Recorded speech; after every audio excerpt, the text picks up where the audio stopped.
el tema es se te cae todo el ingreso, pero se te sube el servicio a máximo de que no puedes como, corro a todos y dejo varadas a gente en Turquía, en Marruecos, ¿no? Y entonces las líneas así de servicio, pum, pum, pum, pum, botando.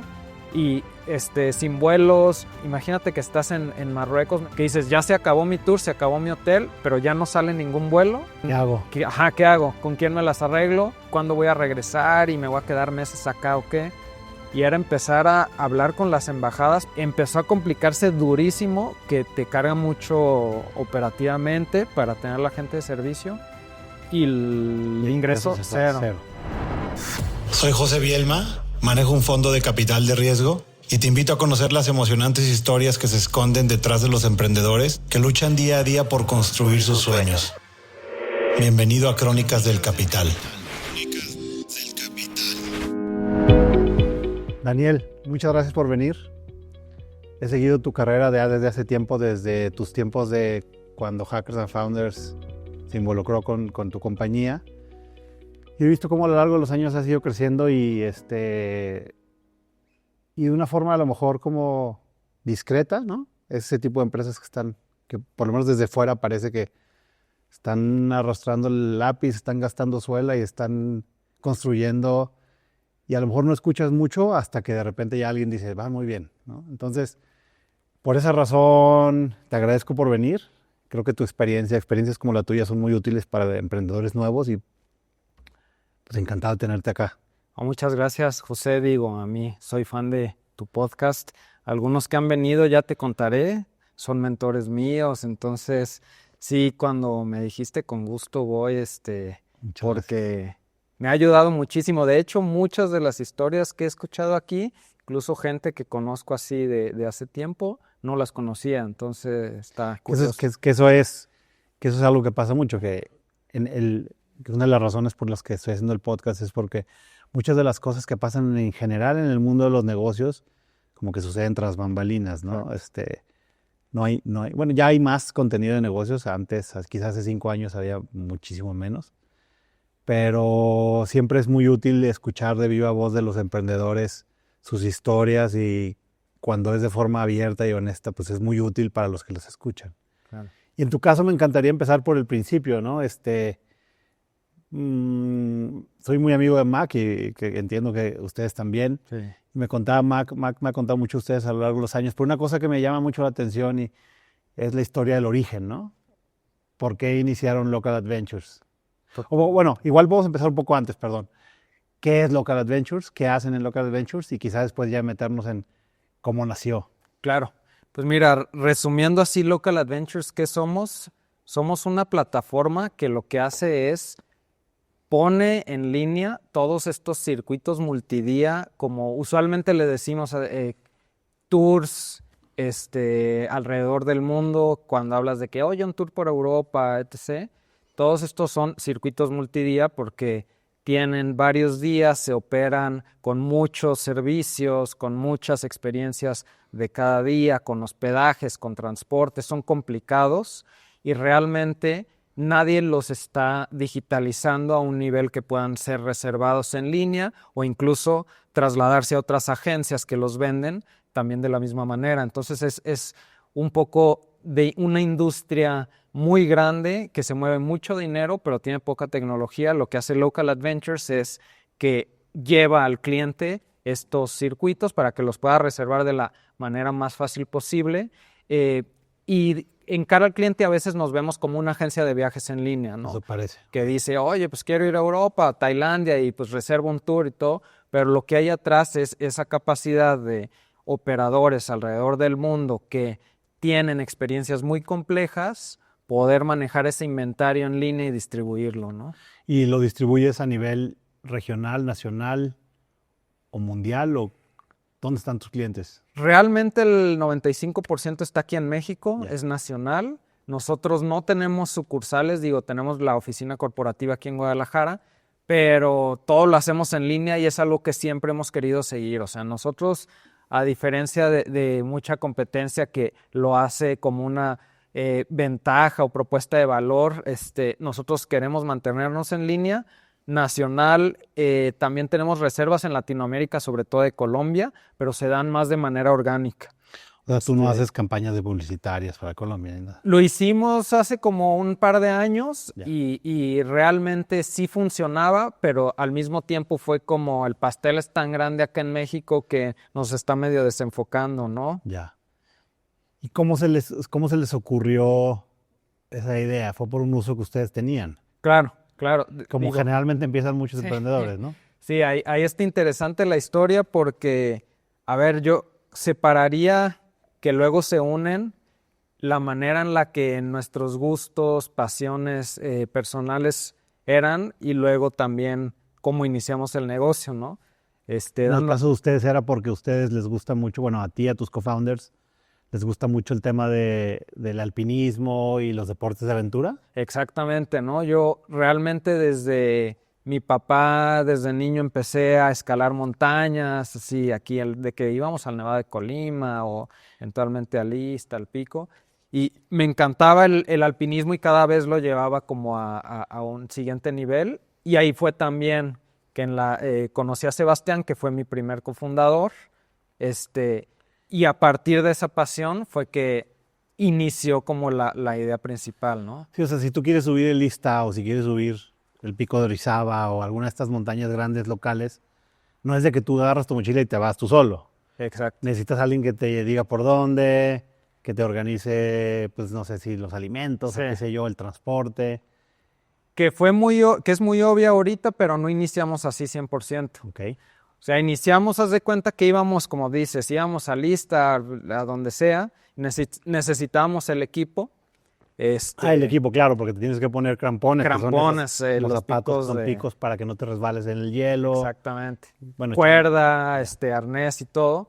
Y cuando llevábamos a gente o amigos, o incluso hasta nos pagaban de que guíame al Pico de Orizaba, siempre era de que era un problema el equipo, no había equipo. De que y no había dónde tengo- rentarlo ni y no nada. había dónde rentarlo. Y fue de que, oye, pues vamos haciendo algo.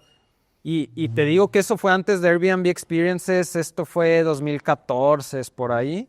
Y realmente empezamos nosotros con ese gusanito de emprender, pero no conocíamos a nadie que estuviera emprendiendo. Sí, en nuestro círculo cercano, creo que eso es muy importante. Nosotros, nadie que estuviera emprendiendo, nada de capital, levantamiento. O sea, no tenías nada. amigos emprendedores No. que O sea, estuvieran haciendo empresas de tecnología o No. software. toda la red que construimos fue ya después de emprender y en ese inicio literalmente nos empezamos a educar y contaminar también con puros libros, ya sabes, de que Lean Startup y Venture Deals y hasta la serie de Silicon Valley si quieres, ¿no? Sí, leí me gusta mucho leer X y en algún post alguien ponía que para entender una industria primero tienes que entender el lenguaje. Entonces, cuando llegas a una industria como la de Venture Capital o de inversión, ¿cómo se llama? Empresas, startups de tecnología, pues hay un chorro de términos que la gente ya usa en el día a día, pero que si no estás en el mundo no entiendes nada, ¿no? Claro. ¿Te pasó eso también a ti? Sí, totalmente. Pero a nosotros nos pasó un poco al revés porque empezamos a entender mucho el lenguaje antes de aplicarlo. Ok. Y entonces hay una desconexión muy grande que empezamos a tener porque tú lees también el blog de Y Combinator, lo empezamos a leer, de TechCrunch, y que te dicen, así se levanta el capital y las valuaciones tienen que ser así. Y tú dices, no, pues ya nos educamos, está fácil, vamos a salir con esta empresa peer-to-peer de renta de equipo de montaña. Que o sea, primero era renta de Sí, equipo de montaña. primero. Ya. La peor idea porque ¿cuánto mercado crees que hay en México para montaña, no? En mucho. primer lugar, ¿cuántas montañas de inicio, no? Entonces no había nada. Y aparte el equipo es algo, en el mundo del alpinismo es algo muy delicado, porque tiene que estar en buen estado.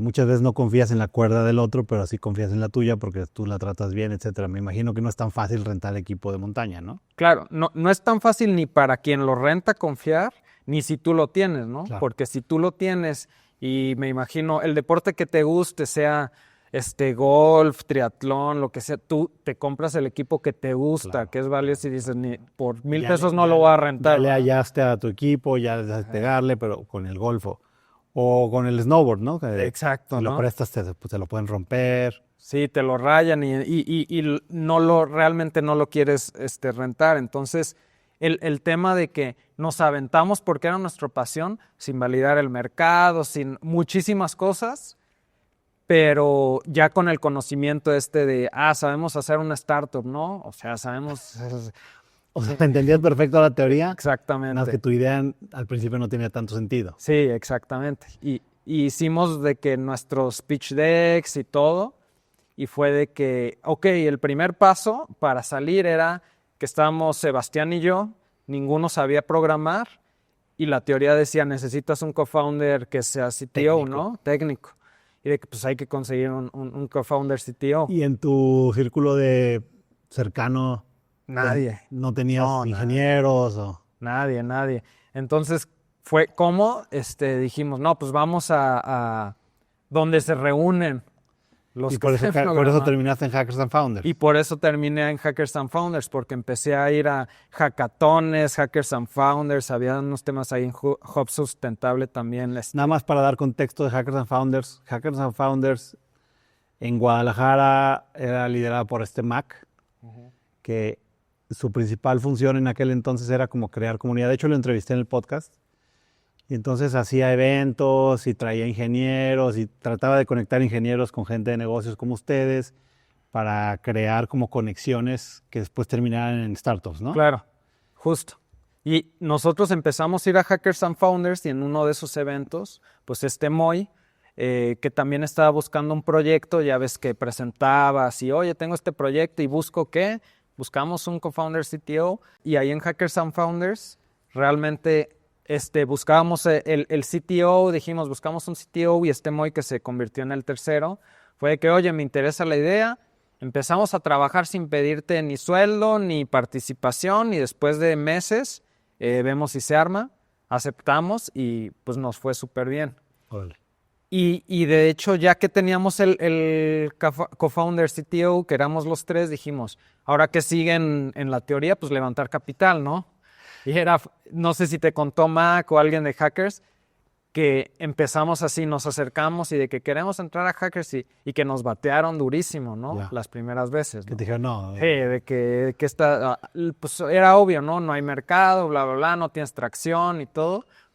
Y dijimos, pues Hackers no funciona, pues vamos con los que sí nos van a hacer caso y nos fuimos con los fondos grandes de Ciudad de México, ¿no? Ya, a picharles a todos. A picharles de que all VPs y todo Me ese, imagino peor, que no te fue tan bien. peor tantito, ¿no? O sea, ni el pitch ni nada, ¿no? En el deck nos quedábamos. En aquel entonces, nada más para dar contexto, pues no había fondos en Guadalajara. No, realmente Todavía no había ningún fondo. Bueno, Gain. Estaba Gain, pero no lo conocíamos Ya. realmente. No, lo nunca se conocíamos. enteraron que existiera. Lo conocíamos así como lejano, pero no sé si por desconocimiento que no entraba como etapa tan temprana. Ya. Porque sabíamos que estaban, por ejemplo, de que Quesky o cosas Sí, así. Deal Pocket. Ajá. Entonces, realmente ni lo tomamos en cuenta. Nos batearon, obviamente, todos los 5 de Ciudad de México que había. Y fue como, pues, ¿qué sigue, no? Y dije, no, pues o la matamos, seguimos trabajando. Pero hasta ahí ya habían construido un producto, ya tenían clientes, ya tenían ingresos, o ¿en qué estaban? Habíamos construido un producto tecnológico que era la página que funcionaba peer-to-peer, que nadie la usaba absolutamente. Todas las reservas que teníamos de equipo era de gente así de conocido, de que WhatsApp y todo. Y el equipo que teníamos no era de gente común y corriente, era de empresas, ¿no? Entonces casi estábamos haciéndolo nosotros y la página era de adorno, ¿no? O sea, lo estaba haciendo todo offline. Tu Exactamente. página no funcionaba No realmente. funcionaba, o sea, era nomás para el pitch. Que igual no está tan mal porque al principio dice Y Combinator que tienes que hacer cosas que no escalan, ¿no? Justo. Por lo menos para validar el mercado. Sí, justo. ¿Y le sirvió para eso? Y nos sirvió para eso porque ahí, como mencionas, nos dimos cuenta de que quien quería rentar equipo, cuando sí nos lo rentaban era de que, oye, ya tengo los crampones, el piolito y todo, pero pues también necesito un guía, ¿no? Ya. Porque pues no sé esto, ¿no? Sí, cómo llego, a dónde es, cuál ruta es. Exactamente. Y ahí es como que nos empezó a hacer clic de Es que es toda la experiencia, es como el tema de... Si no te puedes quedar al nivel solo del equipo, Exacto. sino que más bien tienes que tratar de construir la forma de que estos cuates, tus clientes, puedan tener experiencias completas. Pero no los puedes hacer todas tú. Exacto, no podíamos, pero sí teníamos una red de contactos que sí había suficientes para atender demanda. Y en cuanto pasamos de renta de equipo a también ofrecer la experiencia, se vio luego O sea, de que empezó a transaccionar más, de que te reservaban más, ¿no? o sea, y en ese momento ya te hacían campañas de publicidad o cómo adquirían clientes en ese entonces. Ahí ya teníamos un Facebook, ya medio pautábamos poquitito y sí se reservaba, ya gente, ahí fue el paso a gente extraña, ¿no? Ya no era de que mis amigos y el amigo de un amigo, y fue cuando, órale, aquí hay algo, ¿no? Porque ya que te reserve gente extraña, es de que le estás pegando algo. Y en ese entonces, cuando ya empieza a llegar gente extraña, yo creo que lo primero que piensas es ¿y cómo llegaron? Ajá. Y les preguntabas o platicabas con tus clientes. No, y sabíamos porque venían directo por la interfaz de Facebook, ¿no? Entonces ya sabíamos que era de por ahí, pero nosotros sí también continuamos con la misma idea de que, a ver, si queremos crecer esto, lo dice Y Combinator, tenemos que levantar sí o sí, ¿no? No se nos quitaba de la cabeza. Y entonces fue como, ¿sabes qué? Ya nos batearon todos en México, apliqué en todo Estados Unidos, así todo lo que existía en Estados Unidos que pude aplicar. En todas las aceleradoras, incubadoras, todo, apliqué.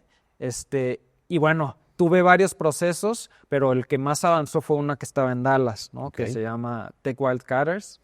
Se llama, fuimos, nos entrevistaron y ya regresamos eventualmente y nos dijeron, ¿sabes qué?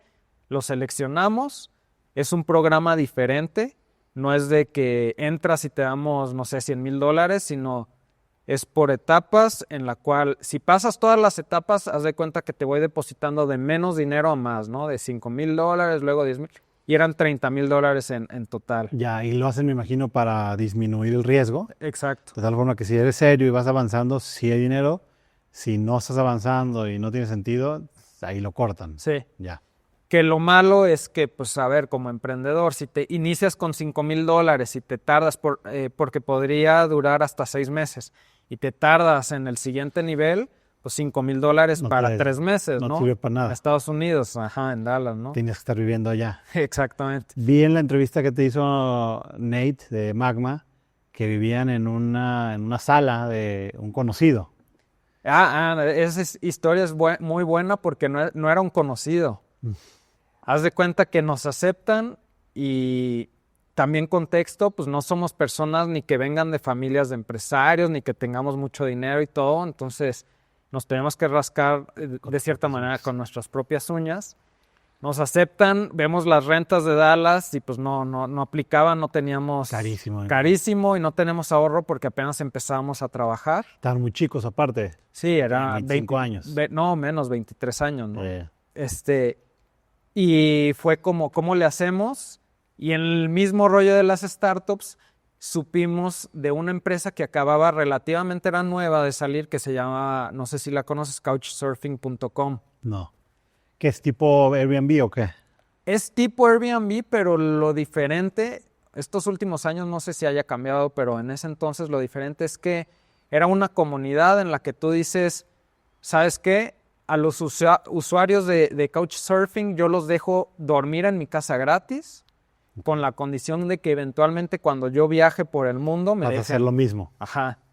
Y fue de que, pues, ¿sabes qué? Hay que preguntar ahí. Y preguntamos literal muy de, oye, ¿sabes qué? Quiero llegar, pero por 3 meses, ¿no? O sea, no No un fin de semana. Sí, no un fin de semana. Y mandó así igual a todo el directorio que estaba en Dallas.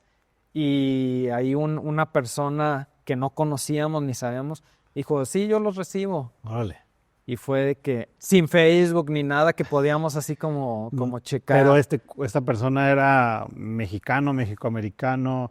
Era gringo. ¿Era un founder o simplemente estaba...? No, era nada una que ver? persona que de la comunidad de Couchsurfing Ya, que ya, dijo, ya. yo les echo la mano, vénganse. Y fue como, pues sí era muy raro, ¿no? ¿Quién te dice, vente 3 meses, Nah. 3 personas? Está difícil. Y dijimos, ¿qué es lo peor que puede pasar, no? Sí, un asesino en serie, ¿no? No yo ahorita lo pienso y tal vez no lo haría, pero en ese momento fue como, pues, ¿qué es lo peor? Nos regresamos, no hay tema, ¿va? Y nos fuimos y nos vimos ese día de que en una cervecería, de que nos vemos en esta cervecería a las 9 de la noche. Llegamos así, literal, con maletas, Ajá. para 3 meses. Y ahí estaba esta persona, Six se llama, vénganse a mi casa, nos subimos. Qué chistoso. ¿Y hicieron alguna relación personal con él? Sí, claro, tu cuate ya. sí, seguimos siendo amigos y dormimos literal en la sala sin pagar renta. Yo terminé quedándome 6 meses ahí, pero pues también era un rollo, ¿no? O sea, era un buen samaritano. Era un buen samaritano, pues sí. No hay otra Un explicación. cuate buena onda, nada más, que los quiso ayudar. Sí, sí. Qué chido. O sea, sus abuelos sí terminaron siendo mexicanos inmigrantes. Ya. Y yo creo que tuvo que ver un poco por eso. Te dijo, también. para regresar a algo. Ajá, exactamente. Give back. Sí, exactamente. Y ahí nos quedamos y empezamos con el tema de la aceleración ahí en Dallas y empezamos a subir de niveles y todo lo que íbamos recibiendo sí quedamos así como un trato de co-founders de si recibimos $5,000, ni housing, ni comida, nada, o producto marketing, ¿no? O producto marketing. Y eso sí nos fue ayudando mucho porque realmente con poco marketing empezó a generar más y más y más y empezó a tener tracción, ¿no? Empezó a tener tracción y a validar sobre todo la idea inicial de que... O sea, el modelo de negocios entonces ya en ese tiempo era vender experiencias. Y lo que hacías tú era revendías tours de terceros. Yo conseguía primero a estos operadores de que alpinistas, guías de montaña, ellos subían su experiencia a mi plataforma. Esos, perdón que te interrumpa, pero esos ya vendían esas experiencias, digamos por teléfono o lo que fuera, o con Sí. agencias de viajes. Las vendían por teléfono o a veces hacían una cuenta de Facebook. Ya. Nunca por agencias de viajes. Y esa era la desconexión total que veíamos. ¿Por qué? Porque había mucho mercado Ya. que no transaccionaba por medios formales, por así O decirlo. sea, eran buenos guías, por decir algo, Exacto. sabían perfectamente, conocían perfecto, por decir cualquier cosa, el pico Orizaba. Técnicamente eran muy buenos, tenían el equipo, pero no podían contactar con el cliente final. Exacto. Y tú estabas diseñando la forma de que juntar a esas personas con quien quisieras esas experiencias. Sí, totalmente. Y el modelo de negocios era cobrar un porcentaje del tour. Sí, un porcentaje nos llevamos take nosotros y punto. Y lo interesante fue que nos dimos cuenta de que, caray, no nomás las personas que suben montañas pasa esto, ¿no? Porque de repente alguien que había sido nuestro cliente nos preguntaba, oye, ¿y en Perú no tienes? Quiero ir a Perú, a Machu Picchu, ¿no tienes? Y fue como, mira, como que empezamos a abrir Te abrió los ojos porque el visión. cliente te empujó a abrirlos. Sí, sí, sí. Y que te dijo, oye, yo quiero ir a Machu Picchu, consígueme un tour. Tienes a alguien allá y de que, mira, no nomás es montañas, porque nuestra obsesión era montañas. Porque era lo que ustedes conocían. Exactamente. Y luego vamos al Himalaya y luego el Everest también y todo, y yo ignorando todo lo demás, ¿no? Y la gente así de que pidiéndonos, pero yo quiero ir a Machu Picchu o a Cusco, lo que fuera. Ajá, y ya era tomar la decisión, o nos hacemos la mejor de alpinismo o subimos a todos estos guías. Imagínate cuántos guías hay en todos los países del mundo para toda la gente contra nomás alpinismo, ¿no? Sí, claro. Sí. Sí, de hecho, bueno, digo, en el caso concreto de Machu Picchu, hay mucha gente que contrata tours para irse caminando de Cusco a Machu Picchu, ¿no? Sí. Entonces, ¿cómo encuentras esos tours? Exacto. Me imagino que ya los encuentras en Local Adventures. Sí. Ya realmente es un proceso, ¿no? El tema de la venta de este tipo de experiencias es que tienes que validar a los guías que tienes ahí en destino. Con validar es que sí sean buenos. Que sí sean buenos, que sean seguros, que tengan capacidad de operar, porque puedes encontrar a alguien bueno, seguro, y mándale 100 personas. Claro. Y lo Sí, revientas, a lo mejor ¿no? no sabe operar bien, no tiene algún proveedor de autobuses o qué sé yo. Y luego lo que empieza a ser complicado, que ahorita platicamos, es que son experiencias, cualquier viaje, pero el tipo de experiencias multidía tiene mucho que ver la resolución de problemas, porque siempre va a pasar algo, ¿no? Siempre. Imagínate cuántas veces se ha pasado algo en un viaje, siempre. multiplícalo por miles de veces, entonces pasa de todo nos ha pasado, no te imaginas. Y el cliente me imagino que es muy exigente porque son sus vacaciones. Claro. Entonces no quieren que... Sí. Y va con su familia, sus hijos, claro. su esposa, sus papás, claro que O sea, tiene derecho a hacerlo, ¿no? Claro, es como, me imagino que es muy demandante el cliente. Exacto. Tiene expectativas altas y ustedes y sus partners o tour operators o como se llamen, tienen que cumplir esas expectativas. Sí, y es parte del aprendizaje. Tal vez me estoy adelantando, pero haz de cuenta que cuando creamos el negocio nos preocupamos al inicio mucho de que todo estuviera blindado. De hecho, fue una de las preguntas que nosotros en 2016, como 8 meses después de lanzar, fuimos a Shark Tank. Y ahí en Shark Tank Sí me acuerdo. nos preguntaron de que, oye, ¿y si alguien se accidenta, qué pasa? Y fuimos de Las que pólizas no. de seguro. De que no, pues tenemos de que, o el seguro y todas las políticas legales, tú que eres abogado, te las sabes. Pero al final del día no sirve nada eso mucho si tienes un verdadero accidente, ¿no? O sea, no vas a decirle al cliente, oye, yo no soy responsable, aquí firmaste, y así no se construye una marca, ¿no? Y que lo aprendimos a la buena y a la mala, y sobre todo a la mala, ¿no? Y bueno, ahora que hablas de esa de Shark Tank, cuando ustedes fueron, ¿recibieron inversión de Shark Tank o no? No recibimos, porque también fue la primera temporada y también volvemos a lo mismo, ¿no? Según nuestra teoría de evaluaciones, teníamos que estar pidiendo tanto. Tanta evaluación. Sí. Y dijeron, está muy caro. Está muy caro. Que si yo volvería a ir, lo hubiera hecho muy diferente, ¿no? Porque me di cuenta también por otros amigos que ya han ido y todo, que el tema ahí es, cierran muchos y la gran mayoría ni siquiera no es real. Entonces es publicidad y ahí dicen, no, pues te doy el 25%. Sí, pero sí hay casos donde sí cierran. Por ejemplo, Bismarck, que entrevisté hace algunos meses, Ajá. invirtió en una empresa donde yo también invertí y sí cumplió. Bismarck también es un cuate muy de primera y todo, pero yo también la experiencia de que he escuchado de muchos emprendedores es que pues, es un show. Claro, sí. La mayor parte de los días no se cierran o te los alargan y alargan porque realmente no quieren invertir. Y también algunos de los que están en Shark Tank pues no tienen dinero realmente para invertir, ¿no? Entonces, también. Pues es como un show. Sí. Que si vas con la expectativa, pues que vas a un show, pues está bien, pero muchos emprendedores van creyendo que sí van a levantar capital. Nosotros íbamos así, como era la primera temporada, nuestra única referencia era Estados Unidos, la de Shark Tank de Estados Unidos. Porque allá se invierten. Ajá, allá se invierten, y Mark Cuban y todo. Sí. Y nosotros íbamos emocionadísimos. Y a ver, también las personas de la primera temporada sí eran muy potentes. Bueno, ¿no? Jorge Vergara estaba, y Carlos Bremer, Elías Ayú. Ajá, y está Arturo, ¿cómo se llama el cuate de Genoma Lab? Rodrigo Herrera. Entonces sí, claro que había con qué. Ellos sí tienen con qué. Entonces sí íbamos muy, muy emocionados y habíamos practicado de todo. Y pues la vendimos muy cara y realmente en ese momento teníamos de que 8 experiencias y habíamos vendido $10,000 y pues no se armó evaluación de $5 millones en un safe y acá no me acuerdo ni qué nos echamos, pero súper. Sí, que ese tema es el tema principal, digo, como reflexión. ¿Cómo evalúas una empresa que está empezando? Uh-huh. Y entonces mucha gente dice, oye, pues ¿cuánto vende hoy? Y entonces haces un múltiplos de venta, hoy es rentable, pues múltiplos de EBITDA o lo que fuera. Claro.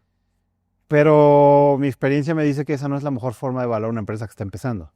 Hacerlo de tal forma que tenga la cantidad suficiente de dinero para su siguiente hito. Uh-huh. Y que la participación que adquiera el inversionista sea lo suficientemente grande, de tal forma que si todo sale bien, le vaya bien a todos, pero que le quede al founder o al equipo de founders la suficiente cantidad de acciones para seguir en eso de largo plazo, ¿no? Claro. Cuando yo empecé, seguramente te tocó, se daba mucho el caso de que llegaban pues, gente muy agresiva que quería quedarse con el 70% de la empresa o el 80% de la empresa, ¿no? Cosa que también hacían al principio en Shark Tank. Y pues eso es una tontería porque pues le estás cortando las alas a la empresa. Si la empresa va a seguir creciendo y va a tener un crecimiento acelerado, pues lo más probable es que necesite capital. Y si ya no tiene acciones que vender porque ya todas las tiene el primer inversionista, Sí, pues lo más probable es que la empresa no vaya a jalar, ¿no? sí. Y eso es más un arte que una ciencia al principio. No sé qué opinas tú. No, yo creo que sí es más un arte porque lo vivimos. Haz de cuenta, cuando nosotros terminamos nuestra aceleración allá en Dallas, realmente terminamos ya, estábamos, no sé, a un mes de regresarnos y llegó uno de la red como de mentores que teníamos en esa aceleradora y me dijo, oye, a ver, quiero saber de tu empresa, ¿no? Y fue la única vez que me pasó. Se sentó así como estamos platicando, literalmente platicamos 20 minutos nomás de que a ver qué hace, va. Me dijo, me interesa, yo te doy $30,000, pásame tu correo, te voy a enviar el cheque y ya lo depositas. Cero due diligence, cero de que evaluaciones, cero de que nada, no me habló absolutamente nada de todo eso. Y fue de que $30,000 y yo sí estaba de que, de que casi ni siquiera lo quieres aceptar, de que se me hace muy raro esto, ¿no? Porque nunca nos había pasado. Entonces, yo creo que también el gran problema, como tú mencionas, es que tienes inversionistas así y luego nosotros en este caso volvemos, queremos levantar más y se inclina la balanza a cuánto estás generando de utilidad bruta y a ver, de flujos descontados y ya traes un cheque con estas condiciones y no hace sentido a las otras y te quedas como en una posición muy incómoda de ya no voy a poder levantar en México con los que conozco porque no se mueve así, pero en Estados Unidos tampoco porque mi mercado está acá y empieza a complicarse la cosa, ¿no? Sí, sí, pero eso que te pasó a ti es súper común.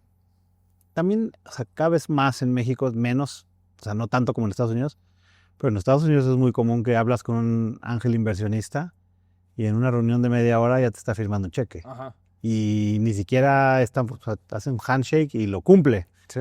que es un poco un ecosistema donde se valora mucho la confianza, ¿no?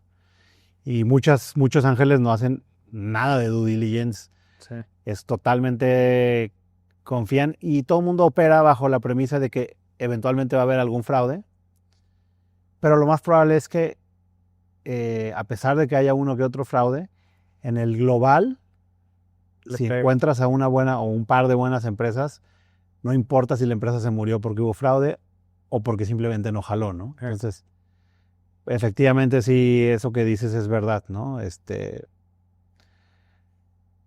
Creo que las cosas han cambiado un poco, sobre todo después del 2021, que hubo no sé cómo, bueno, ahí ustedes vivieron todo el tema del COVID y sé que les pegó, pero en aquel entonces era muy fácil levantar capital para la mayor parte de los emprendedores. Y después del 2022 se volvió otra vez súper difícil, ¿no? Y ahorita otra vez estamos en una época donde es difícil levantar capital, a pesar de que tengas una empresa que va bien. Sí, totalmente. Cuando empezaron a vender estos paquetes o estos tours a los clientes, digamos, ya no nada más era alpinismo, sino ya era como, ahora sí más parecido a una agencia de viajes. Sí. Me imagino que tú tenías que dar anticipos, adelantos, tenías que cobrar por adelantado a los clientes. Todo ese tema del manejo del dinero. Bueno, tú eres financiero, ¿no? Sí. Otro de tus co-founders es operativo y después tienes uno que es ingeniero. Técnico, sí. Pero todo eso del manejo ¿fue un reto el manejo del tema financiero? El tema financiero no fue un reto en ese momento cuando empezamos a crecer, porque cuando estás creciendo rápido, pues no ves cuál reto es, ¿no? Porque siempre hay más dinero, hay más dinero, hay más dinero.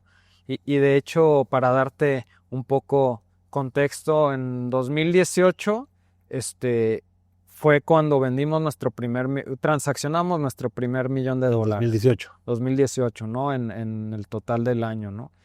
Realmente 4 años después de eso ya estábamos en 15, ¿no? De transaccionado. Entonces, de transaccionado. Del valor de todos los tours vendidos, digamos. Exactamente. Que de eso nos quedamos un take rate, pero de todas maneras el valor de todos los tours vendidos nosotros sí lo teníamos que estar distribuyendo. O sea, todo el tiempo estás... ¿Pero qué mandabas? Transferencias internacionales. Transferencias internacionales, cobrábamos, imagínate, cobrábamos en México, se iba a Estados Unidos, lo mandábamos a todo el mundo, ¿no? Entonces, cuando viene este crecimiento, nosotros, uno de nuestros grandes errores que aprendimos, pero lo vimos hasta mucho después, fue el enfocarnos siempre en el tema de crecimiento y de venta.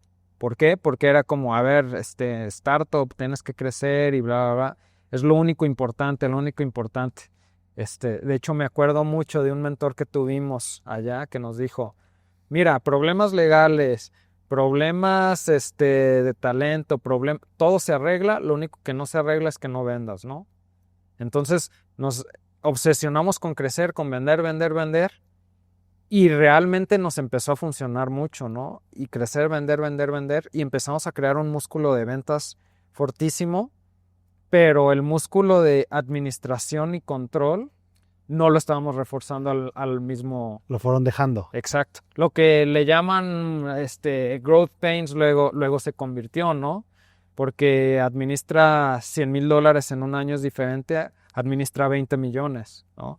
Cuando realmente tu equipo se enfoca en crecer esos 20 millones. ¿Y era todo manual o ya tenían software como para conciliar? No, todo manual, o sea, todo Excel. Ya. Google Sheets, Excel, costos, Exceles así enormes, gigantes, miles de transacciones, millones de pagos, o sea, todo un relajo, ¿no? Y me imagino cuando estás en ese punto es cuando tienes que voltear y a ver cómo automatizo estas cosas, cómo concilio y empezar a hacer software. Pero cuando tienes eso ya tienes un monstruo, ¿no? Y cuando tienes un monstruo así dices, ¿Qué hago? ¿qué hago, no? O sea, y luego ya empiezas a ver que meter un ERP y meter un etc, como ya es tan grande, empiezas a ver todo así como imposible, ¿no? Imposible. ¿Y eso ya para qué año era? Eso ya era para pasando la pandemia, un 2022, ponle, ¿no? Regresándonos un poquito a la pandemia, yo fui inversionista de algunas de estas empresas A ver, sí. de turismo. Sí. Y la pandemia les pegó horrible, o sea, se fueron a 0 ventas. Sí. Estos cuates vendían también, ellos sí vendían vuelos. Ajá. Era gurú de viaje, no sé si te Sí, acuerdas de ellos. totalmente. Y también vendían, bueno, ellos sobre todo vendían vuelos, pero después también estaban vendiendo tours. Sí. Y de repente iban muy bien, después cambió el algoritmo de Facebook, cayeron, pero iban bien todavía.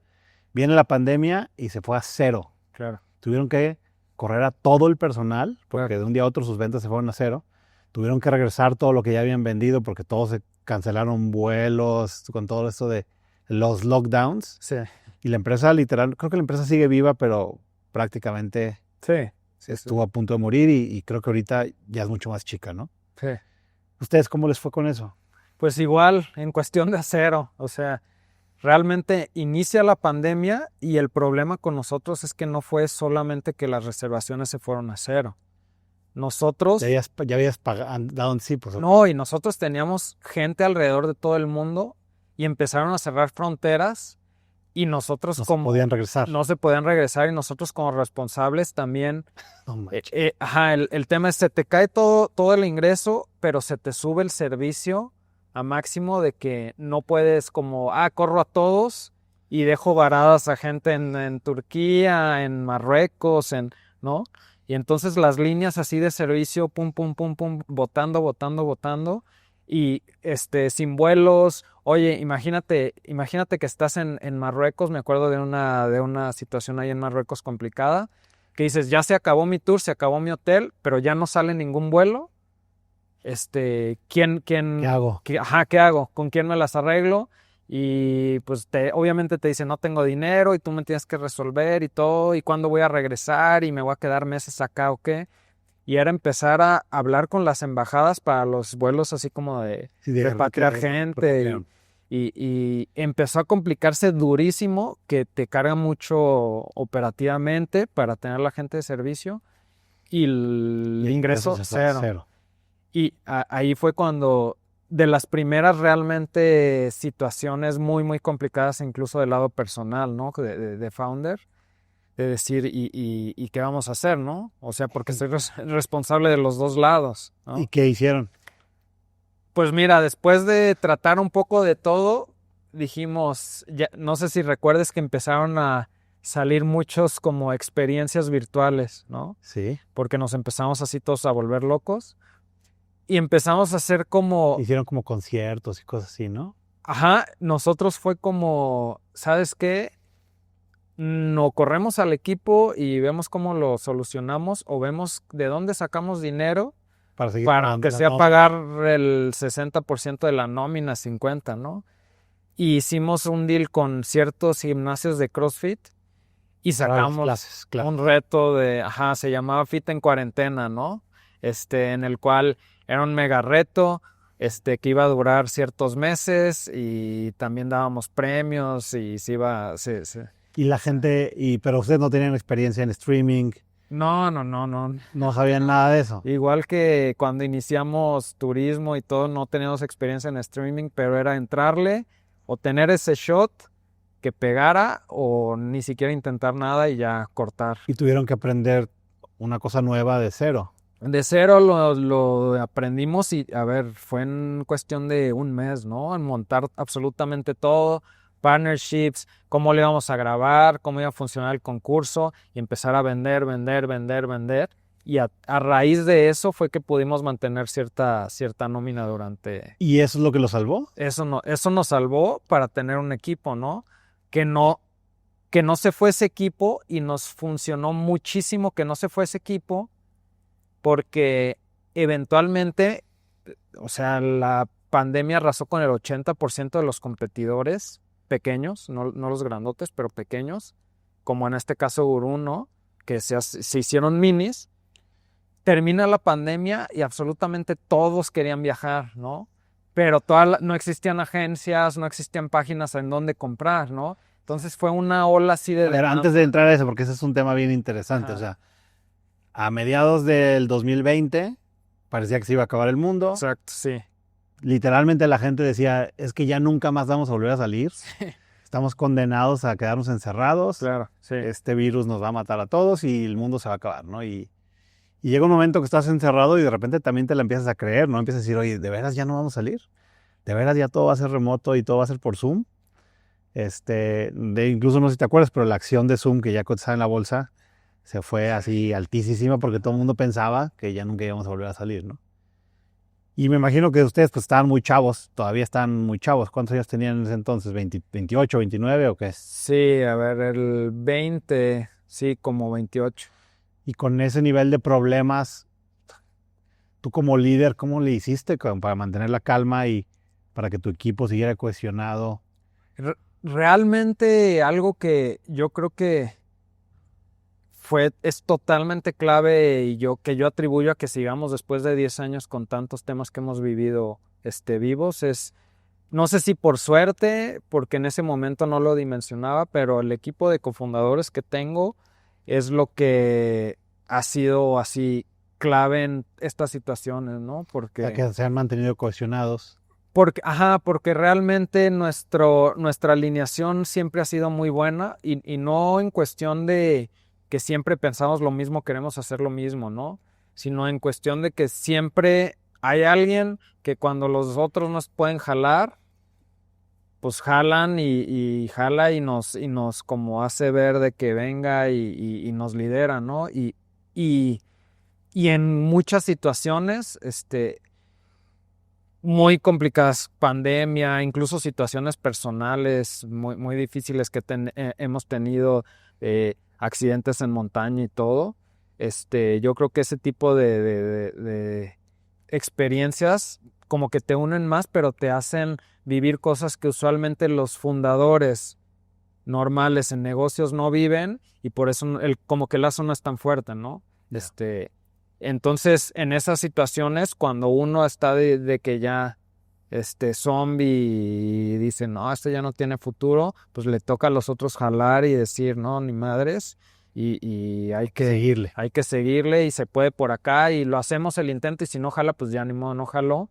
Y Sí, porque la responsabilidad del líder, cuando todo va muy bien, es cómo mantienes los pies sobre la tierra y cómo mantienes a tu equipo paranoico de que, aunque todo vaya muy bien ahorita, tienes que seguir jalando y tienes que seguir, digamos, pensando en que todo se pueda acabar, claro, de tal forma que no creas que ya la hiciste. sí, Y cuando todo va mal, tienes que ser lo suficientemente aterrizado para no caer en pánico, no perder la calma, sí, tratar de mantener a la gente motivada y jalando para el mismo lado, ¿no? claro, sí.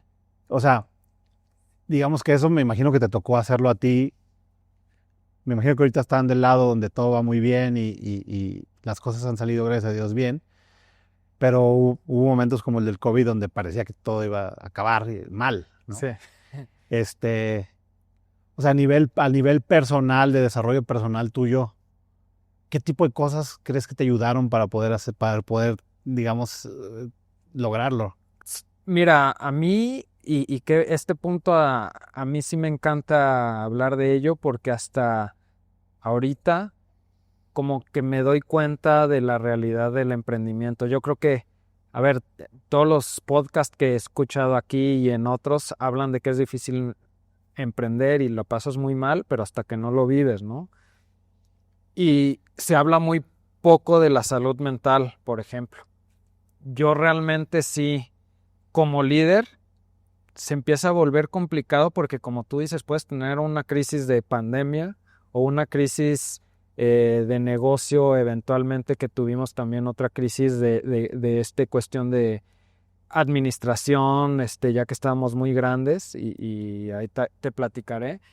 Pero tú como líder te vuelves también muy bueno el tratando de esconder como este tipo de pánico o estrés frente a tu equipo, ¿no? Aunque lo tengas. Aunque lo tengas. Pero ese pánico y estrés no desaparece por esconderlo. Entonces te empiezas a volver como también una olla express que un día tras otro, luego un mes tras otro, luego un año tras otro. ¿Y tú cómo lo manejabas? Pues mira, llegó el momento en que no lo podía manejar y sí tuve así como un episodio... ¿Burnout o qué? Sí, cañón de burnout, depresión, que empezó a volverse literal terrorífico. El despertar, cuando era dormir no dormía, ataques de pánico y cuando era despertar no te querías levantar, no querías despertar. Y empezó a volverse un ciclo, que pues ya fue cuestión de literal pedir ayuda, de que, oye, ¿sabes qué? Terapia, oye, ¿sabes qué? Sentarme, hice como un plan con mi esposa, ¿no? Con mis co-founders y hacer lo que realmente no había hecho antes mucho, ¿no? De que te tienes que mostrar de cierta manera las vulnerables y las emociones que en verdad estás sintiendo y decirles, oye, estoy asustadísimo por esto, tengo muchísimo miedo, estoy pensando en esto, bla, bla, bla, y necesito ayuda y incluso con otras personas que ya lo han vivido y que son mentores, ¿no? Ya. Pero sentarte con alguien extraño, en este caso, un empresario y que un Alex Guizar o un Adal o quien quieras, que lo ves como un rol a seguir y presentarte así de vulnerable, pues incluso te da pena, ¿no? Y por eso, por eso lo escondes la mayoría de los emprendedores. Y, por ejemplo, en el podcast acá con Fer Amezcua, él cuenta toda esa situación. Él fue mentor nuestro en el premio Coparmex. Ah, qué chido. Y nunca supe eso, ¿no? Nunca te contó. Pero lo vivió. Pero lo vivió. Seguramente lo que te dijo te ayudó, pero sin tú saber cómo, exactamente. Cómo sabía. Y yo cuando escuché el podcast dije, no manches, o sea, hubiera ido directito también con Fer Amezcua y le hubiera dicho, oye, Fer, mira, estoy sufriendo esto, ¿no? Pero se empieza a volver muy hermético y para mí como lo manejé es dar ese pasito que a veces tienes que No sé si sea pena, orgullo, Sí, ego. porque a la pareja a veces también es difícil contarle lo que está pasando realmente, Sí, porque la estresas, ¿no? Y entonces a lo mejor está tranquilo, pero si ya le empiezas a contar la realidad, claro. se va a asustar más que tú. Entonces, mejor quizá lo aíslas, Sí, a tu pareja la aíslas de esa situación por su propio bien, ¿no? sí, Y entonces te lo totalmente. tienes que tragar tú, que es muy común también. Y que al final del día tiene mucho sentido eso, ¿no? Porque si la asustas demasiado, pues tal vez tú ves un par de soluciones, pero pues no las puede ver de su lado. Y, Claro. pero el tema es que a veces cuentas el 10%. Y yo realmente, pues tal vez llevarlo de ese 10 a un 50% es el mundo de diferencia, nunca al 100, ¿va? Pero, tal vez algunos sí al 100, pero se vuelve muy complicado. Pero sí es el tener más apertura y tener esos soportes, para Sí. mí me cambiaron la vida, ¿no? Sí, porque bueno, hay algunos emprendedores, como el caso de Juan Leaño, que él recurre al tema espiritual, religioso, y eso le ha ayudado a salir de estas crisis.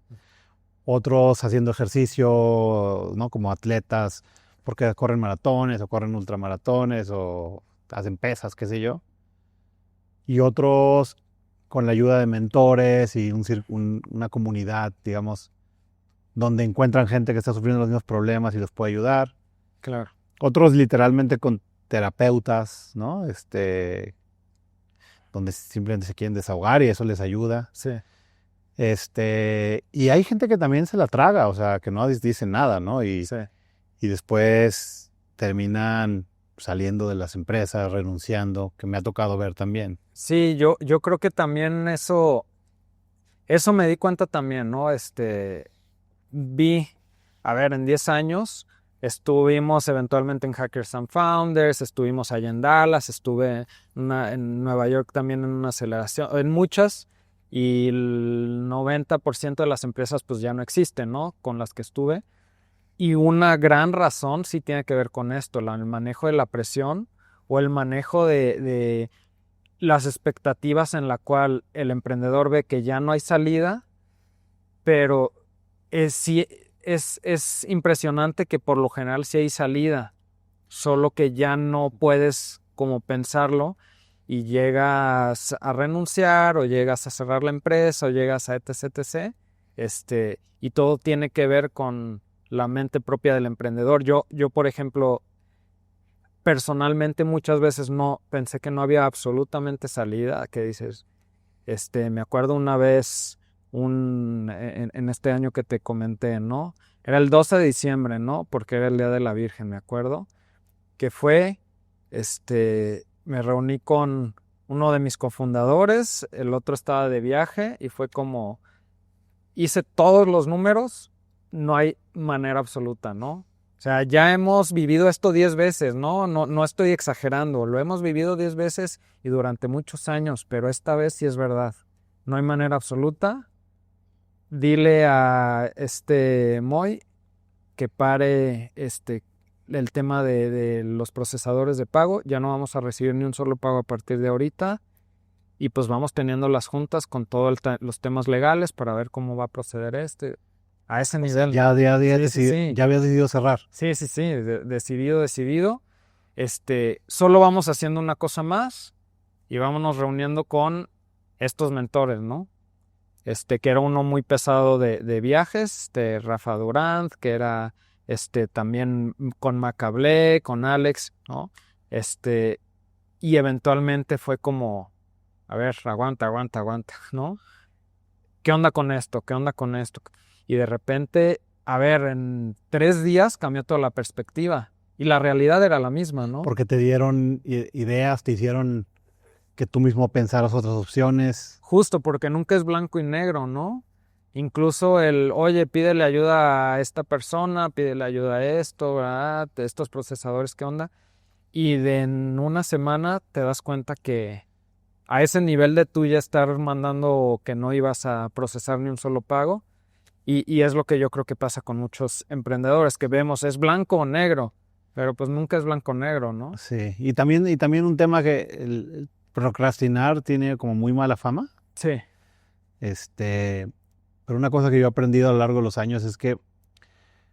Digo, procrastinar al extremo es pésimo, ¿no? Porque también te lleva a la inacción y no, de repente dejas de hacer cosas que tienes que hacer. Pero hay momentos donde procrastinar a veces es la decisión correcta porque no sabes bien cuál es la respuesta. Sí. Cuando empecé yo a trabajar en mis primeros trabajos me pasaba también eso, que me entraba de un problema y así, ay no, ya valió. Como que ya no tomaba ninguna decisión y me iba a dormir porque estaba muy cansado, muy estresado. Y como que te levantas en la mañana y dices, a ver, espérate, y si hacemos esto, y si intentamos esto, y de repente empiezas a buscar soluciones, ¿no? Desde las cosas más sencillas, porque digo, cuando yo no tenía nada de experiencia, todo me asustaba y, no vayas, esto no se puede, esto no se va a poder, esto está imposible. Y procrastinas tantito y eventualmente las cosas empiezan a acomodarse, ¿no? No sé ¿qué opinas tú de eso? Es justo, y como emprendedor, a ver, yo me acostumbré, al inicio es al revés, ¿no? Siempre estás porque te dicen que falla rápido, ¿no? Entonces fallas, y te acostumbras a que debería de ser así, y por eso luego vienen estas situaciones y quieres hacerlo de la misma manera, pero no estás ya jugando con centavos, ¿no? Y yo creo que ahí es donde viene, y es uno de nuestros errores que yo, por ejemplo, si lo volvería a hacer, lo cambiaría, el tema de la experiencia y el seniority del el equipo y el talento, ¿no?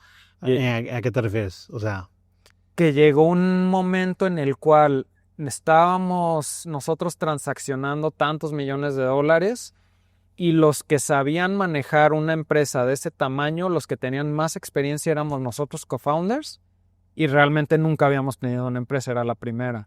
O sea, no teníamos un gerente de producto que había venido de otra empresa más grande, alguien financiero, nunca, ¿no? Entonces, cuando tú eres el que sabe más de tu propia empresa, que ya es suficientemente grande, es donde empiezas a tomar decisiones rápidas, tal vez sin pensarlas, tal vez, y ahí es donde cuando empezamos a crear un equipo más senior, te das cuenta de, híjole, esto lo hubiera hecho antes, ¿no? claro. Empiezas a soltar más cosas a gente que sí ha hecho esas cosas antes. Sí. Que a veces te funciona y a veces no, porque a veces la cultura no se adapta a la cultura, pero hay otras que sí, y es así mágico de wow, de que wow, no tengo que yo estar viendo el tema de finanzas, ¿no?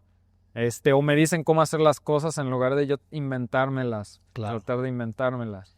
Y ahorita el mundo de, digamos, la compra de experiencias se ha ido desarrollando y la competencia también ha ido creciendo, ¿no? O sea, me pasa mucho que, por ejemplo, yo uso Get Your Guide. Ajá, claro.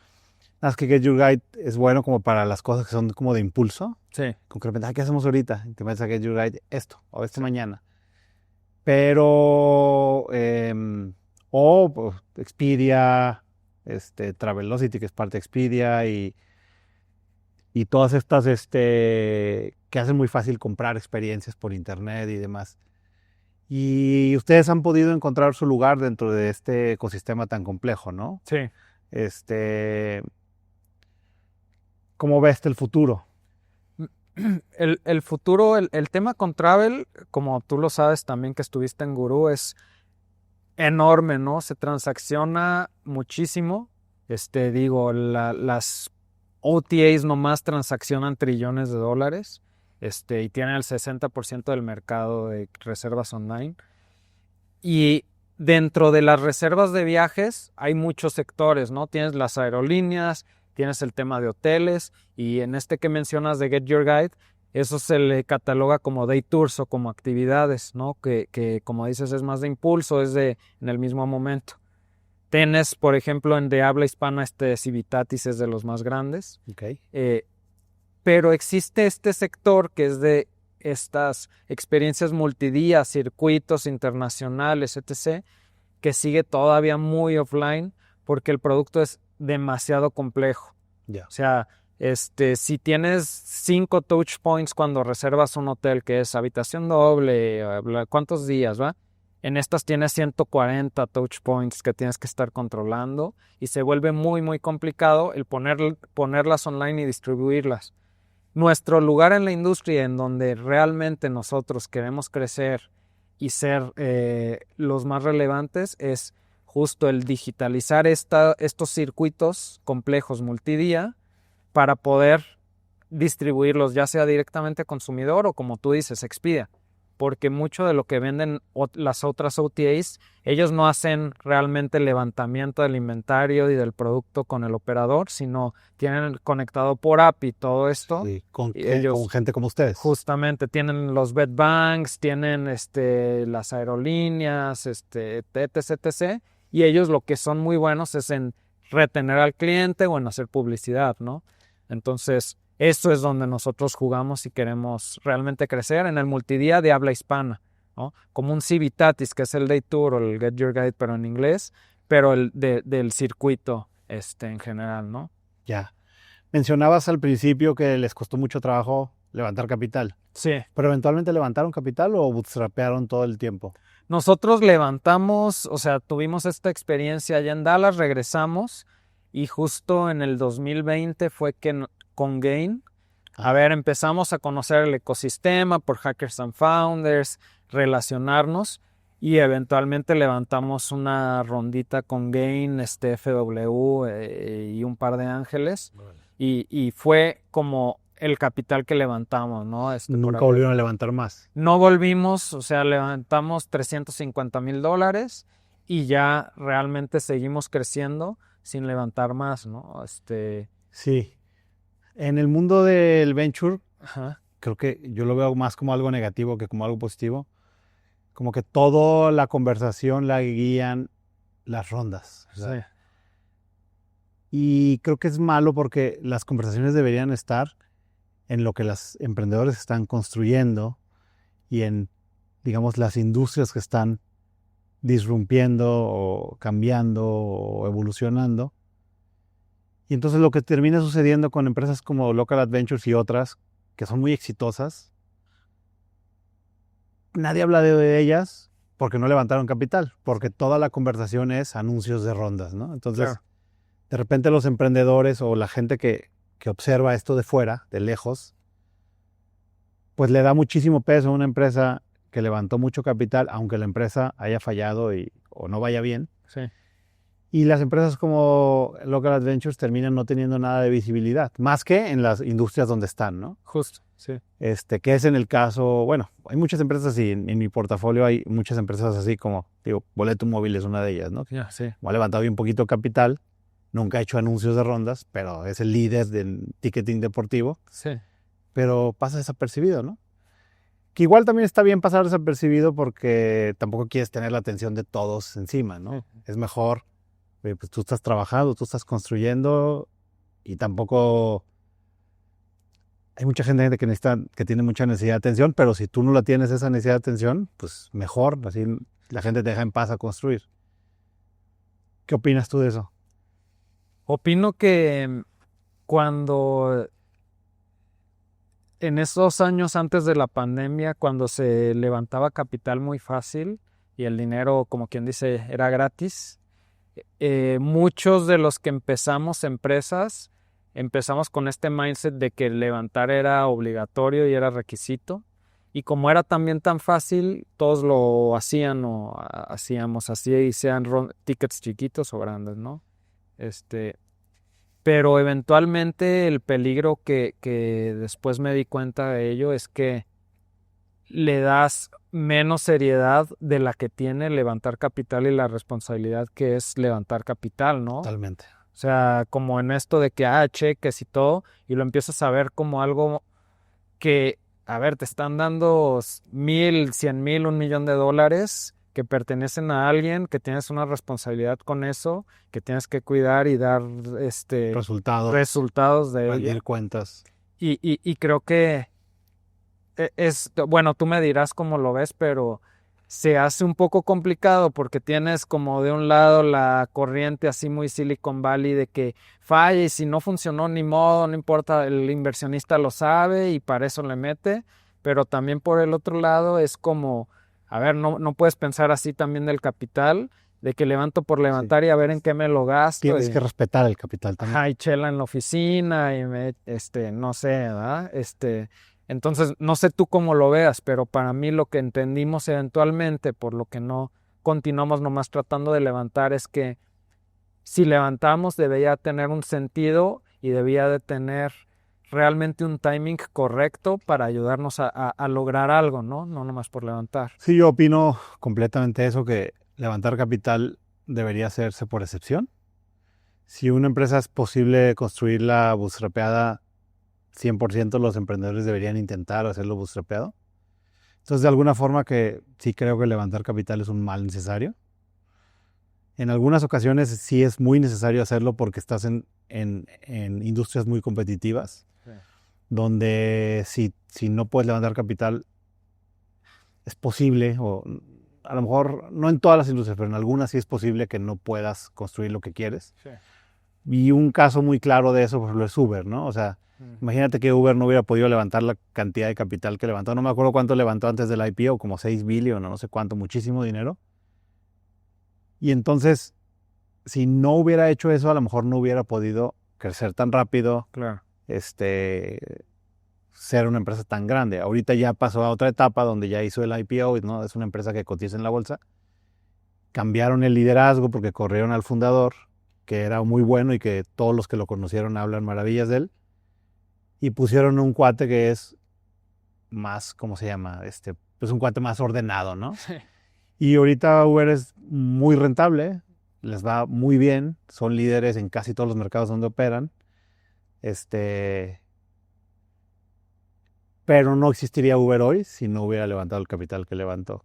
Ahora, habiendo dicho eso, eso no aplica para todas las industrias. Hay muchas industrias donde no es necesario. ¿Tú consideras que ahorita, por ejemplo, el tema de levantar capital y hacer una empresa que necesita capital tiene que ser diferente a como era en estos años cuando era excesivamente fácil? Yo creo que sí debe ser diferente por dos razones principales. Bueno, porque ya existe AWS, Azure y todas estas empresas que hacen mucho más sencillo y mucho más barato iniciar empresas nuevas, por un lado.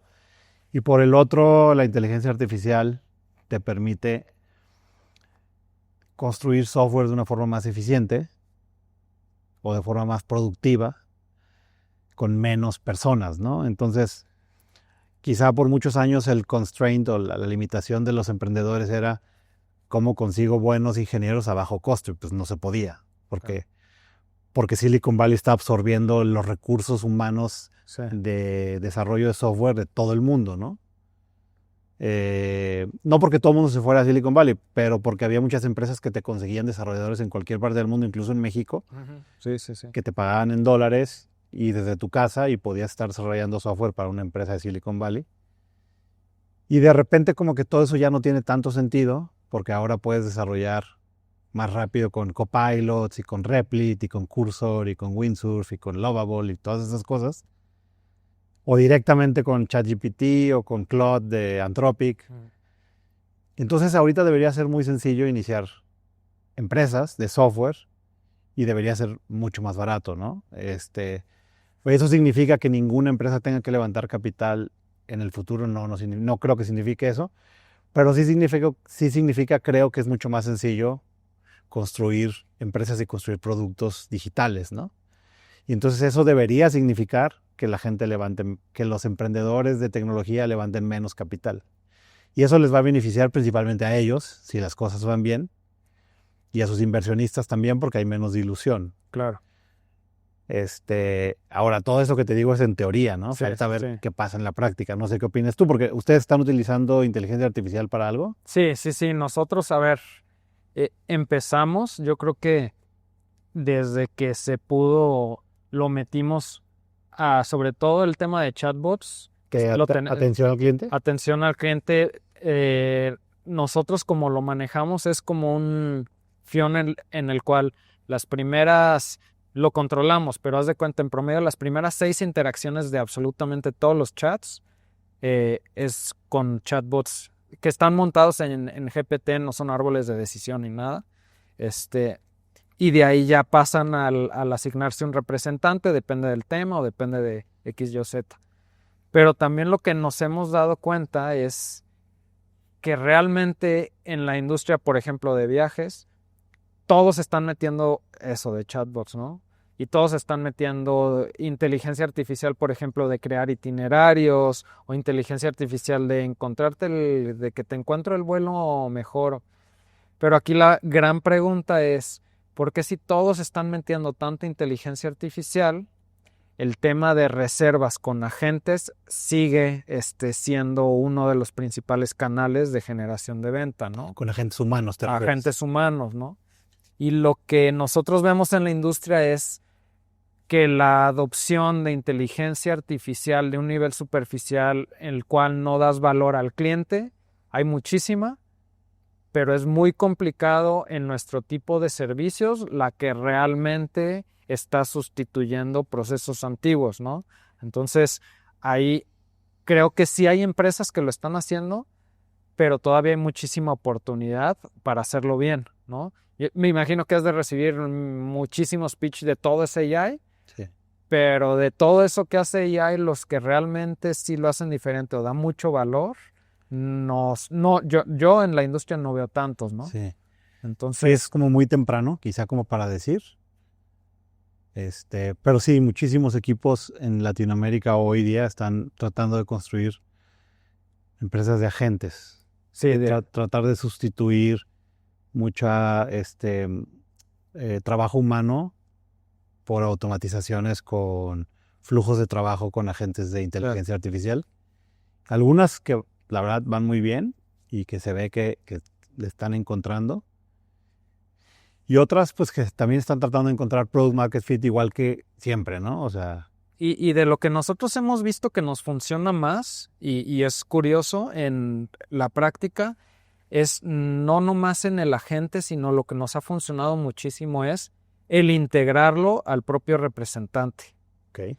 Entonces, con la integración del propio representante, el trabajo que hace, si atendía 30 chats, pues puede atender 70 con mejor información, todo mucho más alineado, etc., etc. Y ahí se está haciendo una combinación, un híbrido un poco extraño de la inteligencia artificial con el propio agente, pero que sí está dando valor a los clientes, ¿no? Entonces, no necesariamente como lo pensamos de que necesito que mi chatbot cierre ventas, ¿no? Sino pensarlo un poco diferente de cómo más bien hago realmente que las personas generen 10 veces más, ¿no? Entonces, por ahí lo vemos nosotros, ¿no? Sí, o sea, más que correr personas es aumentar la productividad. Exacto, Ya. sí. Tal vez no contratas más por eso, ¿verdad? Claro. Pero si ya las tienes y todo, puedes aumentar la productividad y pues hacer una empresa mucho más grande con esas mismas personas. O sea, digamos, me surge la duda de que ahorita cuando alguien compra en Local Adventures, ¿tiene que terminar eventualmente con un humano? No tiene que terminar, pero 99% de las veces sí tiene relación con un humano, incluso aunque sea después de comprar, Ya. porque siempre hay un temita que de repente quieren tocar con ese humano, ¿no? Así, oye, tengo dudas. Oye, ¿sabes qué? La visa de bla, bla, bla, de Nepal, cuando llegue al aeropuerto, ¿dónde están las maquinitas exactamente? Y todo ese conocimiento lo tiene el personal.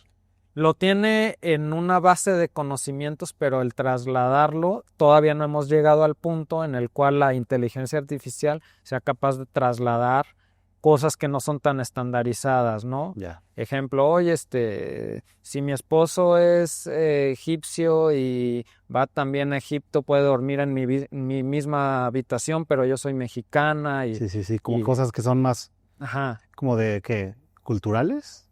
sí, que particularidades. Porque la ley de los, digo, en ese caso en concreto, la ley en los países árabes prohíbe a los que duermen en la misma. Eso pasó algo así me pasó, bueno, no me pasó a mí, pero escuché que pasó en Qatar en el Mundial. Sí.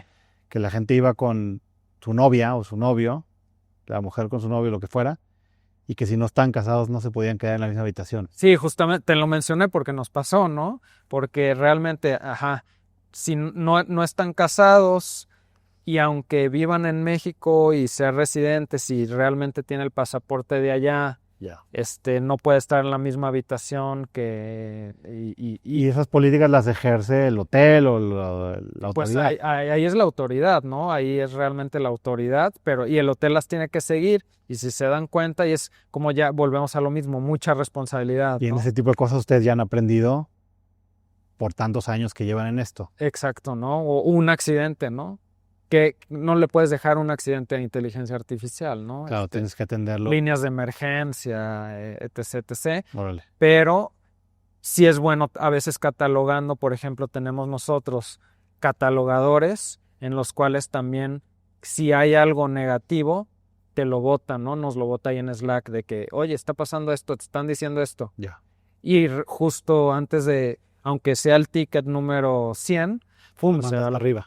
Te lo manda hasta arriba y luego, oye, ¿qué pasó? Que hay que movernos, ¿no? Órale. Hice un pequeño research ahí y leí que te entrevistaron en una revista local o en un periódico, no me acuerdo, que hasta finales de 2023 habías atendido a 25,000 viajeros. Digo, ya estamos a mediados de 2025.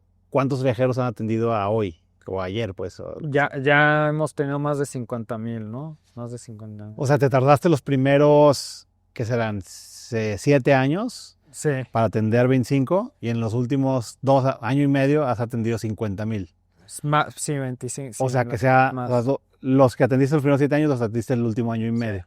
Y me imagino que se está acelerando. Sí, ahorita lo emocionante es que no le habíamos puesto demasiado foco al tema B2B, que es decir, trasladar sobre todo a todos los otros usuarios, agencias de viaje en línea, etc., el producto, y es donde queremos ponerle más músculo ahorita, ¿no? Y que vemos que tiene todavía mucho más potencial de distribución, porque no dependes de estar vendiendo directo a consumidor. Y una cosa que es interesante por la visión que tiene generalmente el líder o el CEO o el founder es, ¿dónde ves a Local Adventures en los siguientes 10 años? Yo realmente lo veo como esa empresa que es líder en el tema de distribución de circuitos multidía de habla hispana, ¿no? O sea, si me comparo es como Get Your Guides en inglés, como Civitatis en español en Day Tours, Local Adventures en habla hispana, pero en multidía, en esos circuitos complejos de varios días, etc., alrededor del mundo. Y de habla hispana, ¿por qué? Porque sí, también hay mucha particularidad en cómo se atiende y cómo transacciona el habla hispana y lo que piden, que hacerlo también incluso en inglés, porque el guía es diferente también. Yeah. Muchos no, el de inglés no es el de español, etc. Entonces, ahí es donde jugamos y el líder realmente, ¿no? Oye, para conocer a las personas a veces también hay que entender cuáles son sus hobbies. Y ya estamos llegando como al final, pero me gustaría saber cuáles son tus hobbies. Aquí me puede echar. A ver. Mira, a ver, realmente a mí le hago un poco de todo y soy malo en todo también al mismo tiempo. Me encanta correr, digo, hago montaña todavía, pero no al nivel que lo hacía antes, porque tuvimos, te digo, ahí un accidente.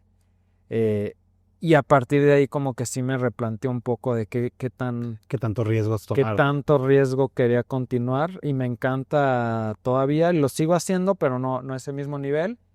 ¿Qué es? ¿Carreras de montaña o qué es?